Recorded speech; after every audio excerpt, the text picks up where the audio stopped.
मसीह में मेरे प्रिय भाई और बहनों, आप सभी को हमारे प्रभु यीशु मसीह के सामर्थी नाम में मेरा प्यार भरा सलाम। जय यीशु, जय मसीह, प्रेज द लॉर्ड। मैं sister Elizabeth MMB world group Chhattisgarh Bhilai से हूँ और इस समय आप लोगों के सामने परमेश्वर के अनुग्रह से, परमेश्वर की दया से और पवित्र आत्मा की अगुवाई से एक ऐसे विषय पर बात करना चाहूँगी जिसको कि परमेश्वर ने मेरे हृदय में डाला है और मैं उसे अपनी गवाही के साथ बांटना चाहूँगी।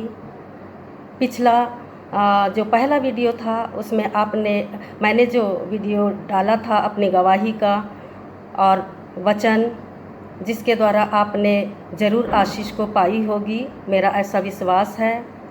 और सचमुच प्रियो, हमारा परमेश्वर भला परमेश्वर है और हमारी सहायता करते हैं। ऐसा ही मेरे जीवन में परमेश्वर ने अद्भुत काम किया और मैंने परमेश्वर को जाना और 8 मई 2005 को मैंने यीशु मसीह को अपने जीवन का उद्धारकर्ता करके ग्रहण किया। पिता और पुत्र और पवित्र आत्मा के नाम से पानी में बपतिस्मा लिया और पूरी रीति से मैंने यीशु के पीछे चलने के लिए अपने जीवन को समर्पित किया। यद्यपि कई कठिनाई आई, कई बातें मेरे जीवन में हुई, परंतु परमेश्वर फिर भी मुझे संभालता रहा, परिवार को संभालता रहा, हमारे लोगों को संभालता रहा और एक छोटी सी कलीसिया सेक्टर 1 में, भिलाई के सेक्टर 1 में परमेश्वर ने दिया है, जिसमें थोड़े ही लोग हैं, परंतु परमेश्वर का खरा जो वचन हमको मिलता है, जिससे हम और भी आत्मिक उन्नति कर रहे हैं और हमारी कलीसिया आत्मिक उन्नति में बढ़ रही है। सो मैं आप सबों को ये बताना चाहती हूँ कि हमारा परमेश्वर किसी से पक्षपात नहीं करता है। जो उसके खोजी होते हैं, जो उसके लिए मन रखते हैं, उसके लिए परमेश्वर द्वार को खोलता है। प्रियो, आज मैं ऐसे विषय को लेकर आपके सम्मुख आई हूँ। विषय है स्वर्ग और नरक की वास्तविकता। मेरे प्रिय भाई बहनों, बपतिस्मा लेने के पश्चात मेरे अंदर में जो डर आ रहा था वो मृत्यु का डर, केवल मृत्यु का डर नहीं, परंतु कब्रिस्तान का डर कि मैंने बड़ा संप्रदाय को छोड़कर प्रभु के पीछे चलने का निर्णय लिया है। अब जो बड़े संप्रदाय के हमारे परिवार के लोग हैं, समाज के लोग हैं, वो तो साथ नहीं देंगे। शादी, ब्याह, मृत्यु और कोई भी कार्यक्रम में ऐसा साथ नहीं देंगे। क्या होगा, इस तरह का भय मेरे अंदर में बहुत ज़्यादा आने लगा था।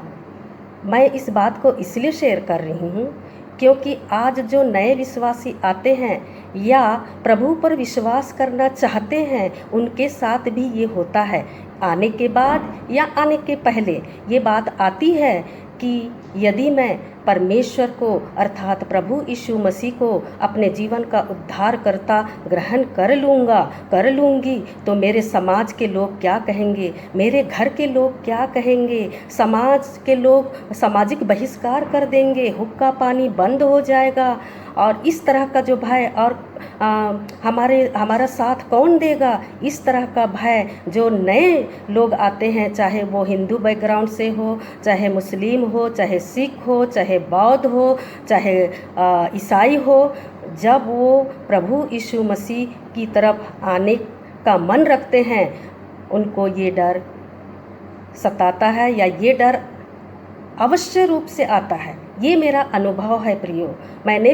मेरे अंदर भी इस तरह की बात आई थी कि कौन हमारे घर में आएगा, क्योंकि हमने तो वहाँ से उस पद्धति को हमने तो छोड़ दिया है। उस पद्धति में हमारा जीवन उठना बैठना नहीं है, तो कौन हमारे घर आएगा, शादी ब्याह में कौन आएगा, मृत्यु के समय कौन आएगा। ये सारी जो चिंता थी मुझको निरंतर पीछा कर रही थी। परंतु परमेश्वर का धन्यवाद हो प्रियो, आप में से भी ऐसे सिचुएशन से गुजर रहे होंगे। इसीलिए परमेश्वर ने उचित समय पर, क्योंकि परमेश्वर अपने लोगों को जानता है, अपने विचार, छोटी छोटी बात का परमेश्वर उत्तर देते, छोटी छोटी प्रश्नों का उत्तर परमेश्वर हमारे लिए देते हैं प्रियो। और मुझे भी, मेरे लिए भी प्रबंध किया। ठीक ऐसे ही विचारों में मैं पड़ी हुई थी, ऐसे ही विचार मेरे जीवन में चल रहे थे। मेरा जीवन उथल पुथल हो रहा था कि ऐसा मैंने निर्णय तो ले लिया, परंतु क्या पता कहाँ हमको कब्रिस्तान मिलेगा, हमारे घर कौन आएगा, हमको कैसे, कौन साथ देगा। इस तरह की जो बात मेरे अंदर में चल रही थी, ठीक उसी दिन परमेश्वर ने अपने जनों को भेजा और बात करते करते परमेश्वर ने उनके मुख के द्वारा मेरे प्रश्नों का उत्तर दिया। मैं परमेश्वर पिता का धन्यवाद देती हूँ और उसके द्वारा मैंने और भी परमेश्वर को में दृढ़ होती गई और बढ़ती गई और परमेश्वर का धन्यवाद देती हूँ। वो वचन क्या है? भजन संहिता अध्याय 16 का 10 से परमेश्वर ने उनके द्वारा बातें की। प्रियो, परमेश्वर ने जो प्रबंध किया, भजन संहिता 16 का 10 से परमेश्वर ने जो बातें की वो इस तरह है, जो कि बहुत मेरे अंदर में उत्साह को ला दिया, उत्साह को भर दिया। ये वचन दाऊद का भजन है, दाऊद को परमेश्वर की तसल्ली है, वो हमारे लिए भी तसल्ली है। क्योंकि तू मेरे प्राण को, दाऊद कह रहा है, क्योंकि तू मेरे प्राण को अधोलोक में ना छोड़ेगा, ना अपने पवित्र भक्त को सड़ने देगा। कितनी बड़ी बात परमेश्वर का वचन है हमारे लिए, दाऊद के। परमेश्वर अपने भक्तों को सड़ने नहीं देगा। और ये वचन मेरे अंदर में और भी उत्साह को भर दिया, और भी उत्साह को भर दिया। मैंने धन्यवाद दिया परमेश्वर पिता। मैं इस चिंता में थी कि कौन हमारे घर आएगा, कौन हमसे रिश्ता रखेगा, लेकिन उन्होंने कहा, उनके द्वारा कहलवाया परमेश्वर ने, तू चिंता नहीं करना है, नहीं डरना है कि मृत्यु में कौन हमारे घर आएगा या हमको कहाँ दफनाया जाएगा, कौन हमको सहायता करेगा, इसकी तो बिल्कुल चिंता नहीं करना है सिस्टर, ऐसा उन्होंने कहा। और आज हमारे लिए परमेश्वर ने प्रबंध किया है। नगर निगम तो है, कोई नहीं आएगा तो कोई बात नहीं, परंतु नगर निगम हमारे लिए है, वो हमारा प्रबंध करेगा। परमेश्वर उनके द्वारा हमारे लिए प्रबंध करेंगे। और आज अब देख रहे हैं प्रियो, ये सिचुएशन आया है कि आज भयंकर मृत्यु हो रही है, प्रतिदिन मृत्यु हो रही है, लेकिन परिवार के लोग अपनों का साथ नहीं दे पा रहे, चाहकर भी नहीं दे पा रहे हैं। इसलिए इस वचन के द्वारा मेरे लिए परमेश्वर ने उपाय किया और बात किया कि आज मैं इस वचन को आपके साथ शेयर करूं और लोगों को तसल्ली दूं कि ऐसा, जिनके मन में भी ऐसे विचार चल रहे हैं, जो भी डर और भय के कारण प्रभु यीशु मसीह की ओर नहीं आ रहा है, नहीं ग्रहण कर रहा है, उसके पीछे नहीं चल रहा है, दुविधा में है, ऐसे लोग ना डरे। परमेश्वर की प्रतिज्ञा है, वो अपने प्रियों को सड़ने नहीं देगा, अधोलोक में नहीं छोड़ेगा प्रियो। इसकी चिंता हमको नहीं करना है। इसलिए मैं इस वचन को आप लोगों तक शेयर कर रही हूँ। और आज देखते हैं, जैसे मैंने पहले भी कहा कि समाज का डर कि लोग आना जाना, रिश्ता रखना बंद कर देंगे। फिर मैं सोचती रही कि ऐसी क्या बात है यीशु में। अब तक तो मैंने पढ़ा है यीशु में तो ऐसी कोई भी बुराई नहीं है, वो तो हमारे जीवन को बदलने की सामर्थ्य रखता है, वो तो हमको मार्गदर्शन देता है। परंतु लोग क्यों यीशु मसीह के पीछे नहीं चलते हैं, अपने जीवन को क्यों प्रभु यीशु मसीह को नहीं देते हैं। तब मैंने और एक चीज़ पाया, आज हमारे देश में, केवल हमारे देश में ही नहीं, पूरी दुनिया में एक ऐसी बातें हैं प्रियो, ऐसे विचारधारा है प्रियो, ऐसी बातों का लोग विश्वास करते हैं जो अफवाह भी है और जो गलत भी है, जो आधी सच्चाई है प्रियो, ऐसी बातों पर लोग विश्वास कर रहे हैं। मेरे प्रिय भाई और बहनों, आज केवल हमारे देश में नहीं, पूरे विश्व में स्वर्ग और नरक के प्रति जो धारणा है ना, वो अलग तरह की धारणा है। और पूरे लोगों के बीच इस तरह की गलत धारणाएं जो कि लोगों को दिशाहीन कर रहा है, लोगों को भ्रमित कर रहा है प्रियो। ऐसी धारणाएं पूरे देश में, पूरे विश्व में है प्रियो। और यही कारण है कि आज बड़ी तादाद में लोग बिना उद्धार के, बिना प्रभु यीशु मसीह के जीवन को खो रहे हैं, नष्ट हो रहे हैं, मृत्यु हो रही है प्रियो। क्योंकि बहुत सारे गलत धारणाएं हमारे देश में, विश्व में फैली हुई है। उन्हीं धारणाओं को मैं आपके सम्मुख थोड़ा सा रखूंगी और आप इससे और भी समझ पाएंगे स्वर्ग और नरक की धारणा ऐसी गलत क्यों है। तो प्रियो, पहली ये धारणा है लोगों की कि कोई परमेश्वर नहीं है, कोई परमेश्वर नहीं है। ऐसी धारणा हमारे लोगों के बीच में है, हमारे देश में है प्रियो। और ऐसी धारणा होने के कारण कुछ ऐसे लोग भी हैं जो इनको गुमराह कर रहे हैं। और उनका सिद्धांत ये है प्रियो, खाओ पियो और ऐश करो, खाओ पियो और ऐश करो, क्योंकि कोई परमेश्वर नहीं है, ऐसा उनका मानना है प्रियो। और बहुत सारे, बड़ी तादाद में जवान लोग इसके फॉलोवर हैं, क्योंकि ये जो सिद्धांत है, ये जो अवधारणा है प्रियो, वो लोगों को पसंद है। क्योंकि इसमें कोई बंधन नहीं है, खाओ पियो और ऐश करो, कोई देखने वाला नहीं है, कोई नहीं देख रहा है, कोई परमेश्वर है ही नहीं। इसलिए जो कुछ भी करना है इसी पृथ्वी पर करना है।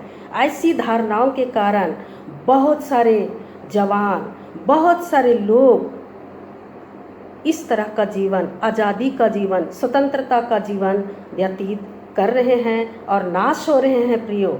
लेकिन ये बिल्कुल ही गलत है। बाइबल इसके सपोर्ट में नहीं है।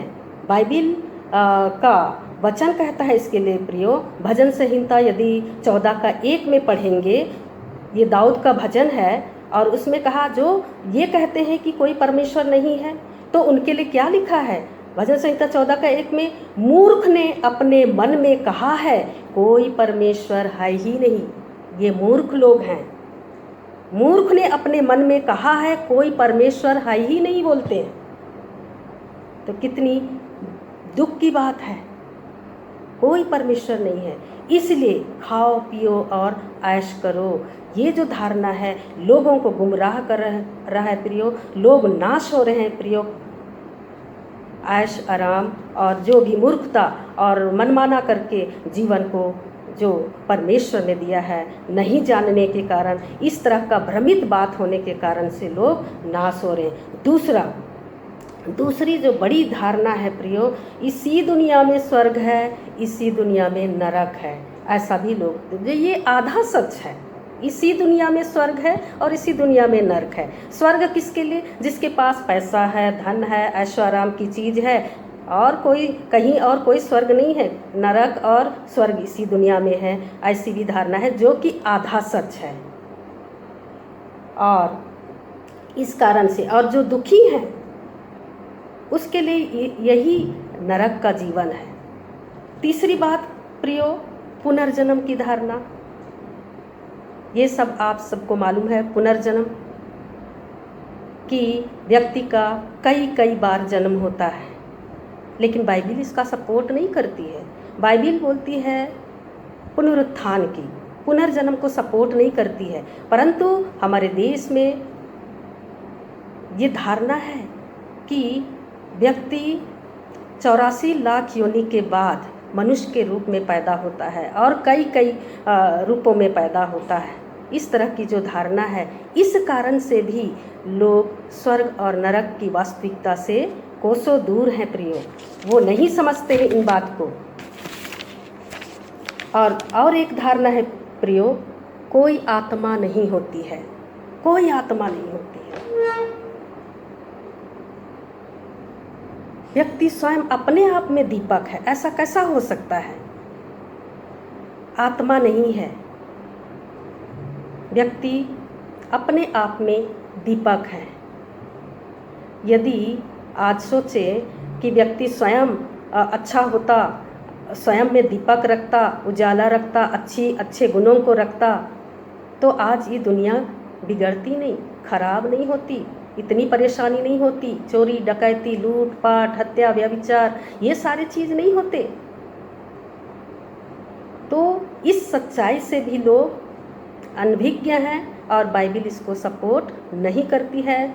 बाइबिल कहती है, बाइबिल में है आत्मा भी है, बिना आत्मा के हम नहीं चल सकते, और ये आत्मा मनुष्य को ही मिला है। मनुष्य त्रिभागी प्राणी है, शरीर प्राण और आत्मा। आत्मा के बिना हम नहीं चल सकते, और वो परमेश्वर का आत्मा हमको चाहिए, वही हमको चला सकता है। दुष्ट की आत्मा नहीं, परमेश्वर का आत्मा, वही हमारे जीवन के लिए अच्छा उपाय कर सकता है, अच्छा हमको चला सकता है, चलाता है। तो प्रियो, इस तरह की धारणा हमारे देश में है, लोगों के बीच में है, समाज में है। और एक धारणा है प्रियो, आत्मा नहीं मरती। मृत आत्माओं की शांति के लिए अनुष्ठान, पूजा पाठ और कई तरह के कार्यक्रम किए जाते हैं। ये आधी सच है, आत्मा नहीं मरती, ये तो ठीक है, परंतु आत्माओं की शांति के लिए जो पूजा पाठ, पूजा हवन और प्रार्थनाएं की जाती है, जिसको कि बाइबिल सपोर्ट नहीं करती है। आत्मा है प्रियो, किसने दिया है आत्मा को? तो इसके लिए हम पढ़ेंगे प्रियो सबोपदेशक 12:7। सबोपदेशक 12:7, उसमें ये लिखा है प्रियो, तब मिट्टी ज्यों की त्यों मिट्टी में मिल जाएगी और आत्मा परमेश्वर के पास जिसने उसे दिया है लौट जाएगी। तो आइए मेरे प्रिय भाई और बहनों, इन सारे प्रश्नों का उत्तर आज हम बाइबिल वचन से देखते हैं। आप मेरे साथ निकालेंगे, यदि आपके पास बाइबिल है तो आप ज़रूर निकालेंगे। लूका रचित सुसमाचार 16:19 से 31 तक का पद हम पढ़ेंगे। मैं पढ़ूंगी, आप उसको ध्यान से सुनेंगे। और इसमें सारे प्रश्न, जैसे जो समाज में, देश में, दुनिया में जो बात अफवाहें और गलत धारणाएं जो हैं, इन सारे प्रश्नों का उत्तर आपको मिलेगा और आप सच्चे परमेश्वर को जान पाएंगे, स्वर्ग और नरक को जान पाएंगे कि वास्तव में स्वर्ग है या नहीं, नरक है या नहीं, यदि स्वर्ग है तो कहाँ है, नरक है तो कहाँ पे है, या कैसा उसका जगह है। तो आइए मैं आप लोगों के सामने इस वचन को पढ़ूंगी। लूका रचित सुसमाचार 16:19 पद से लेकर 31 तक। उसमें ऐसा लिखा है, एक धनवान मनुष्य था जो बैजनी कपड़े और मलमल पहनता और प्रतिदिन सुख विलास और धूमधाम के साथ रहता था। लाजर नाम का एक कंगाल घावों से भरा हुआ उसकी ड्योढ़ी पर छोड़ दिया जाता था, और वह चाहता था कि धनवान की मेज पर की जूठन से अपना पेट भरे, यहाँ तक कि कुत्ते भी आकर उसके घावों को चाटते थे। ऐसा हुआ कि वह कंगाल मर गया और स्वर्गदूतों ने उसे लेकर अब्राहम की गोद में पहुंचाया। वह धनवान भी मरा और गाड़ा गया, और अधोलोक में उसने पीड़ा में पड़े हुए अपनी आंखें उठाई और दूर से अब्राहम की गोद में लाजर को देखा। तब उसने पुकार कर कहा, हे पिता अब्राहम, मुझ पर दया करके लाजर को भेज, भेज दे, ताकि वह अपनी उंगली का सिरा पानी में भिगोकर मेरी जीभ को ठंडी करे, क्योंकि मैं इस ज्वाला में तड़प रहा हूँ। परंतु अब्राहम ने कहा, हे पुत्र, स्मरण कर कि तू अपने जीवन में अच्छी वस्तुएं ले चुका है, और वैसे ही लाजर बुरी वस्तुएं, परंतु अब वह यहाँ शांति पा रहा है और तू तड़प रहा है। इन सब बातों को छोड़, हमारे और तुम्हारे बीच एक भारी गड्ढा ठहराया गया है, जो यहाँ से उस पार तुम्हारे पास जाना चाहे वे ना जा सके, और ना कोई वहाँ से इस पार हमारे पास आ सके। उसने कहा, तो हे पिता, मैं तुझसे विनती करता हूँ कि तू उसे मेरे पिता के घर भेज, क्योंकि मेरे 5 भाई हैं। वह उनके सामने इन बातों की गवाही दे, ऐसा ना हो कि वे भी इस पीड़ा की जगह में आएं। अब्राहम ने उससे कहा, उनके पास तो मूसा और भविष्यवक्ताओं की पुस्तकें हैं, वे उनकी सुने। उसने कहा, नहीं पिता अब्राहम, पर यदि कोई मरे हुओं में से उनके पास जाए तो वे मन फिराएंगे। उसने उससे कहा, जब वे मूसा और भविष्यवक्ताओं की नहीं सुनते, तो यदि मरे हुओं में से कोई जी भी उठे तो भी उनकी नहीं मानेंगे। मेरे प्रिय भाई और बहनों, इस घटना का वर्णन प्रभु यीशु मसीह ने स्वयं ही किया है और आपने सुना है। मैं थोड़ी सी इसके बारे में 4-5 बिंदु आप लोगों के सम्मुख रखूंगी। जितना आपने समझा है और भी स्पष्ट होगा। यहाँ 2 व्यक्ति हैं प्रियो, 2 लोग हैं, एक धनी मनुष्य और दूसरा कंगाल लाजर। अब हम पहले धनी व्यक्ति को देखते हैं, धनी मनुष्य। उसमें लगभग आपको 5 बातें मिलेंगी। आपने जो पढ़ा उसमें पहली बात तो वो धनवान था, बहुत रिच था, बहुत धनी था। कैसे? दूसरी बात, इसी का उत्तर है, वह बैजनी वस्त्र पहनता था। पद 19 में ही धनवान व्यक्ति का आपको पूरा जो खूबी है वो आपको पता चलेगा। वह धनवान मनुष्य था, अर्थात धनी था, बैजनी कपड़े पहनता। बैजनी कपड़े मतलब राजसी ठाट बाट को बताता है।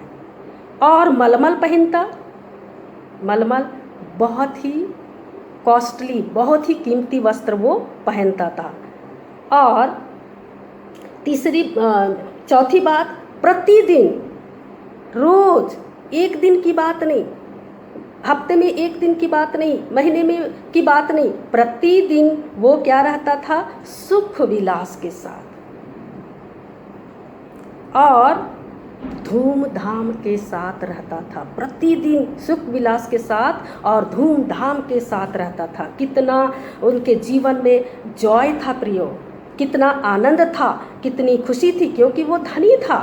उसके पास किसी भी चीज़ की कोई कमी नहीं थी। अच्छा खाता था, अच्छा घर था, नौकर चाकर, क्योंकि यहाँ लिखा है धूमधाम के साथ रहता था। धूमधाम किसको बोलते हैं? जब परिवार में कोई बर्थडे होता है, शादी ब्याह का मौसम आता है या शादी ब्याह होता है घर में, तब लोग पूछते हैं आपका बेटा या बेटी का विवाह कैसा था? बड़े धूमधाम के साथ।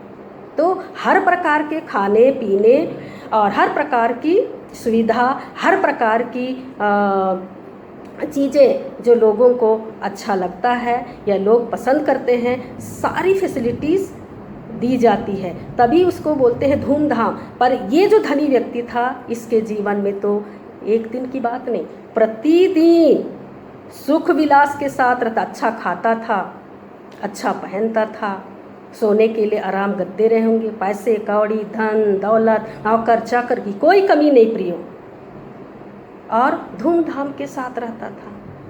खाने पीने की तमाम चीज़ें धूमधाम से आप समझ सकते हैं। कोई दुख उनके डेरे के निकट नहीं, किसी भी प्रकार का कोई चिंता नहीं, क्योंकि हर चीज़ की फैसिलिटी थी उसके जीवन में। तो ये 5 बातें। पहली बात, धनवान था और उसका नाम नहीं दिया है। कौन था इसका नाम? बाइबल में ढूंढेंगे तो मिलेगा, और जिस दिन हम स्वर्ग में जाएंगे ना, तब हमको पता चलेगा कि ये धनवान व्यक्ति कौन था। बाइबिल में भी हम ढूंढ सकते हैं, परंतु वो धनी था और बैजनी कपड़े अर्थात राजसी ठाट बाट के साथ रहता था और मलमल पहनता था, मतलब बहुत महंगा कपड़ा पहनता। फाइन लिनेन कहा गया है मलमल के लिए, और प्रतिदिन सुख विलास के साथ रहता था और धूमधाम के साथ उसका जीवन व्यतीत हो। कोई भी दिन ऐसा नहीं जाता कि वो कमी में रहे, प्रतिदिन उसका जीवन सुखमय था प्रियो। अब हम दूसरी बात देखते हैं, जो कंगाल था उसका नाम दिया गया है लाजरस, लाजर। धनी का नाम नहीं दिया गया है, परंतु कंगाल व्यक्ति का नाम दिया। एक तो वो कंगाल था, इसकी एक खासियत। दूसरा, वो घावों से भरा हुआ था प्रियो। तीसरा, उसे धनी व्यक्ति के गेट पर छोड़ दिया जाता था, कोई ना कोई उसको पहुंचा दिया जाता, ड्योढ़ी पर छोड़ दिया जाता, ला कर रखते थे। तो आप अंदाज़ा लगा सकते हैं, यहाँ सारी बातें नहीं लिखी हुई है, परंतु उसको छोड़ दिया, कोई ना कोई उसको गेट पर, उस धनी व्यक्ति के गेट पर छोड़ देते थे, बैठा देते थे। और मैं इस पे सोच रही थी कि हो सकता है वो चल नहीं सकता होगा, वो चल के आता था, नहीं लिखा है, पैरों से लाचार रहा होगा। और उसकी तो बहुत बुरी कंडीशन यहाँ पे बताया गया है कि उसे धनी व्यक्ति के गेट पर कोई ना कोई यानी छोड़ दिया जाता था, और वो धनी व्यक्ति के मेज पर से जो जूठन गिरते हैं ना, उसको खाना चाहता था प्रियो, चाहता था लिखा है। यहाँ पे लिखा है लाजर नाम का एक कंगाल घावों से भरा हुआ उसकी ड्योढ़ी पर अर्थात गेट पर छोड़ दिया जाता था, और वह चाहता था, ही वांट, वह चाहता था कि धनवान की मेज पर की जूठन से अपना पेट भरे, चाहता था। इसका मतलब वो खा नहीं पाता था। क्यों खा नहीं पाता था? क्योंकि जब जूठन गिरता था या बाहर उसको डाला जाता था तो उसके साथ कुत्ते भी रहते थे, वो आसपास में कुत्ते भी थे, लिखा है प्रियो, कुत्ते उसके घावों को चाटते थे, लिखा है। लाजर के घावों को, घाव से भरा हुआ था, घावों को चाटते थे, अर्थात सबसे पहले वो तो उसको तो कोई ना कोई उस गेट पर, धनी व्यक्ति के गेट पर छोड़ देते थे, वो अपने से नहीं आता था, बाइबिल ऐसा कहती है। लेकिन कुत्ते तो पहले से वहाँ पे उपस्थित थे, रहते थे। और जब भी कोई भोजन वस्तु उस महल से, उस धनी व्यक्ति के घर से बाहर फेंक दिया जाता था, हो सकता है प्रियो कि लाजर के शरीर में वो छींटा पड़ता होगा, या उस आसपास में उनके शरीर में कुछ जो जूठन जो भोजन वस्तु थे वो उससे लग जाते थे, और इसीलिए कुत्ते उसके घावों को चाटते थे। कितना बुरा कंडीशन प्रियो। एक तरफ धनी व्यक्ति जो ऐशो आराम की ज़िंदगी जी रहा है, और ये सच्ची बात है प्रियो। एक दिन ऐसा हुआ, लिखा है कि वह कंगाल मर गया और स्वर्गदूतों ने उसे लेकर अब्राहम की गोद में पहुंचाया।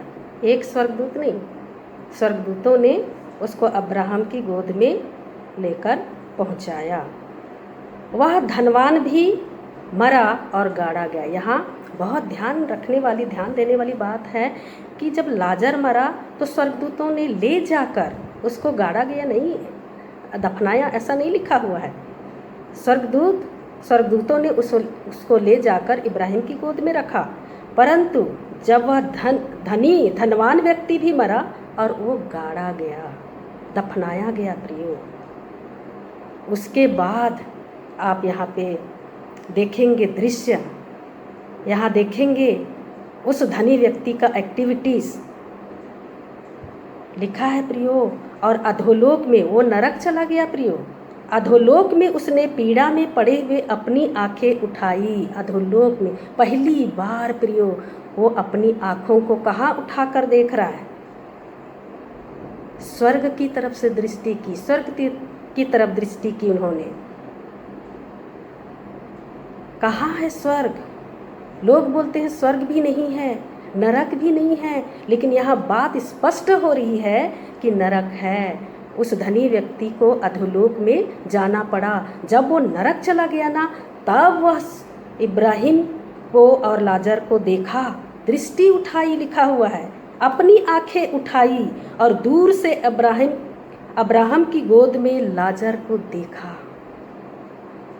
पहली बार उसने अपनी नज़र उठाई। पहले तो वो जब लाजर इस पृथ्वी पर था कभी उसने दृष्टि नहीं की, लाजर की तरफ एक नज़र भी नहीं देखा,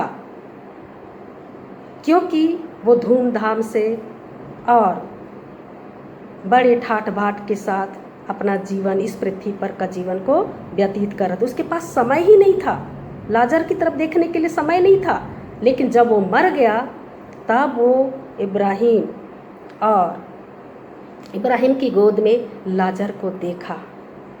और प्रियो, यहाँ बहुत ही गंभीर बात है कि उसने पुकार कर कहा, ही क्राइड लिखा है, चिल्लाया, पुकार कर कहा, हे पिता अब्राहम, मुझ पर दया करके लाजर को भेज दे, ताकि वह अपनी उंगली का सिरा पानी में भिगोकर मेरी जीभ को ठंडी करे, क्योंकि मैं इस ज्वाला में तड़प रहा हूँ।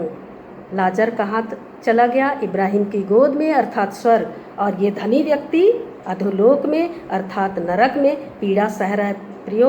और पीड़ा में पड़े हुए उसने लाजर को भी पहचाना और इब्राहिम को भी पहचाना।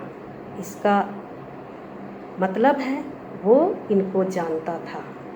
लेकिन जब वो इस पृथ्वी पर था तब कभी भी उन्होंने लाजर की सुधि नहीं ली, लाजर को कभी भी उन्होंने नहीं देखा, उनके तरफ उन्होंने दृष्टि नहीं डाली प्रियो। लेकिन जब वो नरक चला गया तब वो दृष्टि करके, नाम भी उसको मालूम है, इस धनी व्यक्ति को लाजर का नाम भी मालूम, इब्राहिम का नाम भी मालूम प्रियो, है ना। और विनती कर रहे, पुकार उठा, चिल्ला उठा कि लाजर को भेज और वह अपनी उंगली का सिरा पानी में भिगोकर मेरी जीभ को ठंडी करे। इतनी पीड़ा है प्रियो, आग की पीड़ा, नरक की पीड़ा, इतनी पीड़ा है कि वो एक बूंद पानी के लिए तरसने लगा और विनती कर रहा है इब्राहिम से। परंतु अब्राहम क्या उत्तर दिया? हे पुत्र स्मरण कर, कितना प्यार से उसने कहा, हे पुत्र स्मरण कर कि तू अपने जीवन में अच्छी वस्तुएं ले चुका है और वैसे ही लाजर बुरी वस्तुएं, परंतु अब वह यहाँ शांति पा रहा है और तू तड़प रहा है। इन बातों के अलावा, यहाँ बहुत गहरी बात है प्रियो, इन बातों के अलावा, इन सब बातों को छोड़, हमारे और तुम्हारे बीच में एक भारी गड्ढा ठहराया गया है, जो यहाँ से उस पार तुम्हारे पास जाना चाहे वे ना जा सके और ना कोई वहाँ से इस पार हमारे पास आ सके। ये तो जब धनी व्यक्ति नरक चला गया, अधोलोक में दृष्टि करके उन्होंने इब्राहिम से पुकार कर कहा, तो इब्राहिम ने कहा, इन सब बातों को छोड़, हमारे और तुम्हारे बीच में अर्थात स्वर्ग और नरक के बीच में प्रियो एक बड़ी खाई है, गहरी खाई है, बहुत बड़ा गहरा गड्ढा है, जो स्वर्ग से अधोलोक में नहीं आ सकता और अधोलोक का अर्थात नरक का व्यक्ति स्वर्ग नहीं जा सकता, चाह कर भी नहीं जा सकता। इतनी बड़ी खाई है, इतना बड़ा गहरा गड्ढा है प्रियो। उसने कहा, फिर देखे धनी व्यक्ति रिक्वेस्ट कर रहा है, उसने कहा, तो हे पिता, मैं तुझसे विनती करता हूँ कि तू उसे मेरे पिता के घर भेज। किसको भेज कह रहा है? लाजर को भेजो मेरे पिता के घर में। क्यों? बड़ी चिंता हो रही है, धनी व्यक्ति बड़ी चिंता में है, क्योंकि वो नरक चला गया, अधोलोक में चला गया और अपने भाइयों के लिए वो सोच रहा है, अपने भाइयों के लिए सोच रहा है कि कोई उनको भेज, लाजर को भेज, क्योंकि वो उनके और 5 भाई हैं, इस धनवान व्यक्ति के और 5 भाई, और वो सोच रहा है कि वह उनके सामने इन बातों की गवाही देने के लिए दे, ऐसा ना हो कि वे भी इस पीड़ा की जगह में आए। बहुत चिंता कर रहा है। जिंदा रहते, पृथ्वी पर रहते उसने कोई चिंता नहीं की, धूमधाम के साथ जीवन बिताया, हर एक अच्छी और भली वस्तुएं उन्होंने खाई। प्रियो, यहाँ धनी होना कोई बुरी बात नहीं है, परंतु जो हमने वचन को पढ़ा है, लाजर उसके गेट के पास रोज छोड़ दिया जाता था, परंतु उसने कभी उस पर गौर नहीं की, कभी उस पर दया नहीं की, कभी उसको नहीं देखा प्रियो, जबकि ये एक दूसरे को पहचानते थे, एक दूसरे को जानते थे। अर्थात ये धनी व्यक्ति लाजर को अच्छी तरह से पहचानता था, इब्राहिम को जानता था, परमेश्वर को जानता था, परंतु उसने कभी इनकी सुधि नहीं ली। और वो रिक्वेस्ट कर रहा है, ये दूसरी रिक्वेस्ट है कि मेरे घर को भेज, मेरे 5 भाई हैं, वह उनके सामने इन बातों की गवाही दे, ऐसा ना हो कि वे भी इस पीड़ा की जगह में आए। अब्राहम ने क्या कहा प्रियो? अब्राहम ने उससे कहा, उनके पास तो मूसा और भविष्यद्वक्ता की पुस्तकें हैं। इस धनी व्यक्ति के घर में मूसा और भविष्यद्वक्ता की किताबें हैं, उनकी सुने। यदि वो उनकी नहीं सुनते हैं तो कोई मरे हुओं में से जाएगा तो उसकी कैसे सुनेगा? अर्थात ये जानते थे व्यवस्था को, इनके पास मूसा और भविष्यद्वक्ता की किताबें थी, ये किताबें थी। और यदि मैं बोलचाल की भाषा में कहूँ तो ये ईसाई थे, ये धनी व्यक्ति ईसाई था, इनके पास मूसा और भविष्यद्वक्ता की किताबें घर में थी। इसलिए यहाँ पे अब्राहम कह रहा है कि उनके पास तो मूसा और भविष्यद्वक्ता की पुस्तकें हैं, वे उनकी सुने। उसने कहा और रिक्वेस्ट कर रहा है, नहीं हे पिता अब्राहम, पर यदि कोई मरे हुओं में से उनके पास जाए तो वे मन फिराएंगे। उसने उससे कहा, जब वे मूसा और भविष्यद्वक्ता की नहीं सुनते तो यदि मरे हुओं में से कोई जी भी उठे तो भी उनकी नहीं मानेंगे। आज यही स्थिति है प्रियो। आज घर में बाइबिल है, जो जानते हैं, जो ईसाई हैं, और कई लोगों के पास बाइबिल पहुंच चुकी है प्रियो, परंतु बाइबिल को महत्व नहीं देते हैं, नहीं पढ़ते हैं, और मरे हुए लोगों से आशा रखते हैं कि वो आए और बताए। लेकिन हमने जो पढ़ा ना कि 26 पद में, इन सब बातों को छोड़ हमारे और तुम्हारे बीच एक भारी खाई ठहराया गया है, अर्थात गड्ढा ठहराया गया है, जो यहाँ से उस पार तुम्हारे पास जाना चाहे वे ना जा सके, और न कोई वहाँ से इस पार हमारे पास आ सके।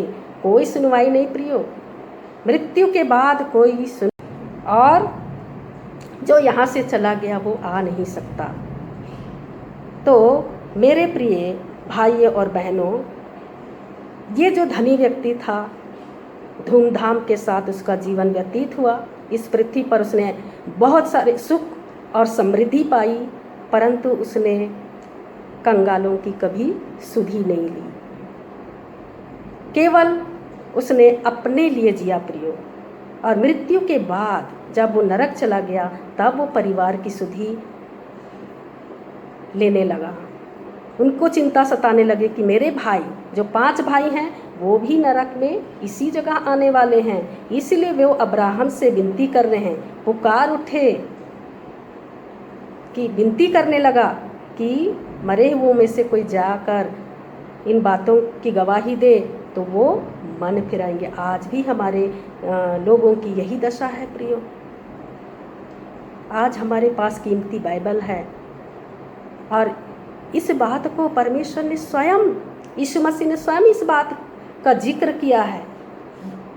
इसके द्वारा हमको यीशु मसीह अर्थात परमेश्वर हमको कुछ बातें सिखाना चाह रहा है कि हम इस पृथ्वी पर दूसरों की सुधि लें, लोगों को वचन सुनाएं, कंगालों की सुधि लें, गरीब दुखी लोगों की सहायता करें प्रियो। हमारे पास जो धन है वो केवल हमारा नहीं है।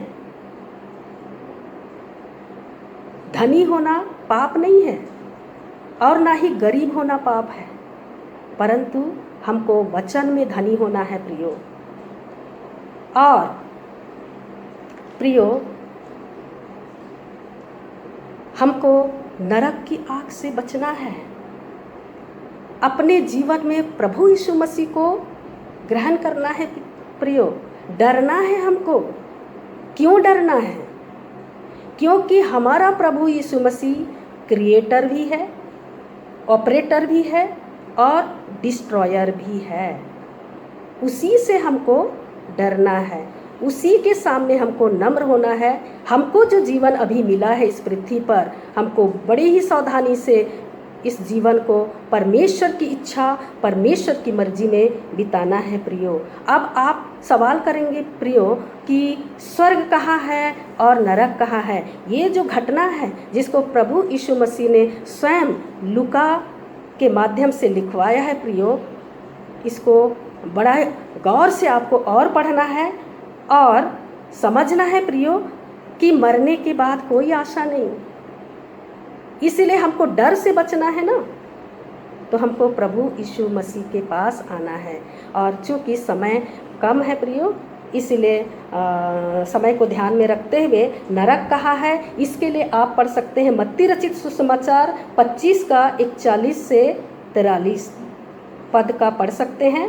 मत्ती 25 पद 41 से 43 तक। और प्रकाशित वाक्य में भी नरक का जिक्र है, अध्याय 21 8 पद में आप पढ़ेंगे। उसी तरह आप पूछेंगे स्वर्ग कहाँ है, लूका रचित सुसमाचार 23 का 42 और 43 आप पढ़ सकते हैं। इसलिए प्रियो, नरक की आग से बचो, मसीह में अपने जीवन को सुरक्षित रखो।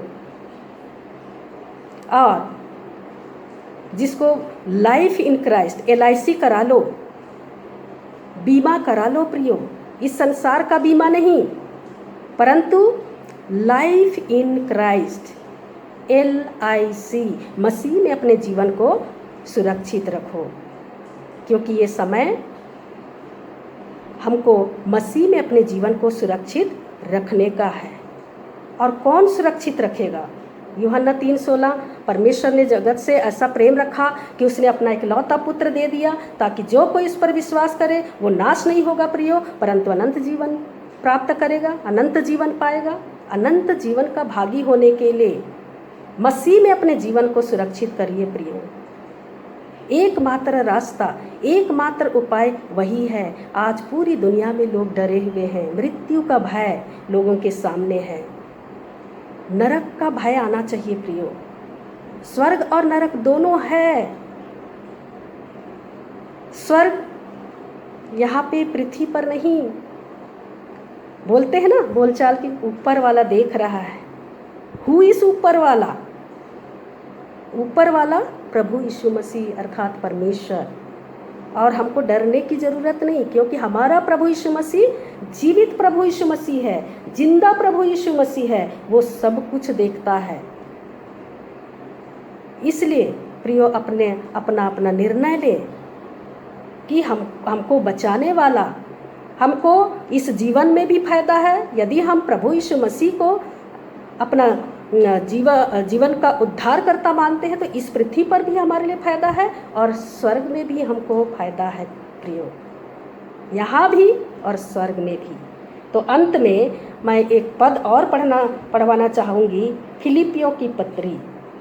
ये पौलुस जो है ने लिखा है इसको, और जेल में रहकर लिखा है, बड़ी पीड़ा में, क्योंकि गलत शिक्षाएं उस रोमी प्रांत में जो स्थित कलीसिया थी उसमें फैल गई थी, और उन्होंने बड़ी पीड़ा में लिखा है प्रियो। और उसमें ऐसा लिखा है, फिलिपियों 1 का 21, उसमें लिखा है प्रियो, क्योंकि मेरे लिए जीवित रहना मसीह है और मर जाना लाभ है। क्यों ऐसा कहा पा? अंत में मेरे प्रिय भाई और बहनों, मैं इस बात को कहना चाहती हूँ, स्वर्ग और नरक दोनों है प्रियो। कोई संशय की बात नहीं, कोई दुविधा की बात नहीं प्रियो, कोई भ्रमित होने की बात नहीं है प्रियो।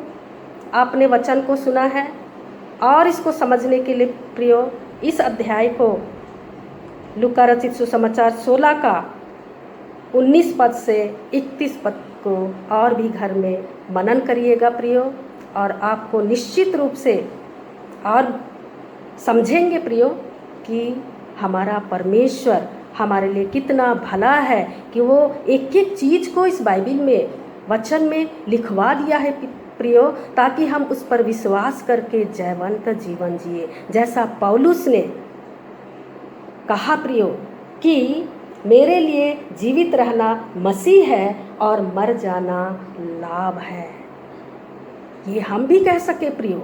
इस पृथ्वी पर रहना भी हमारे लिए लाभ है यदि यदि यदि यदि हम इस पृथ्वी पर परमेश्वर के भय और परमेश्वर की इच्छा और मर्जी के अनुसार चलते हैं तो हमारे लिए इस पृथ्वी पर रहना लाभ है। और यदि हम विश्वास करते हुए, प्रभु के साथ चलते हुए, प्रभु की इच्छा में रहते हुए मृत्यु को प्राप्त करते हैं तो भी हमारे लिए भला है प्रियो। इसलिए मृत्यु से डरना नहीं है, क्योंकि स्वर्ग और नरक दोनों है। केवल डरना इसलिए प्रियो कि हमको उस धनवान व्यक्ति की तरह नहीं होना है, केवल अपने लिए इस पृथ्वी पर जीना नहीं है, केवल अपने जीविका के लिए, अपने परिवार के लिए नहीं सोचना है प्रियो। हमको ऐसे लोगों तक पहुंचना है प्रियो जो आज भी खोजी है, आज भी परमेश्वर के लिए जानने को चाह रहे हैं प्रियो, जानना चाहते हैं प्रियो। उद्धार उनको भी चाहिए प्रियो, क्योंकि परमेश्वर किसी के नाश होने से आनंद नहीं करता प्रियो, प्रसन्न नहीं होता। परंतु जब व्यक्ति नाश होते हैं ना, तब परमेश्वर दुखी होते हैं। तो हमारे लिए जो एक जिम्मेदारी परमेश्वर ने दिया, यीशु मसीह ने दिया प्रियो, कि हमको उन लोगों तक पहुंचना है, उन लोगों तक सुसमाचार को पहुंचाना है प्रियो, ताकि वो भी अनंत जीवन के भागी होने पाए।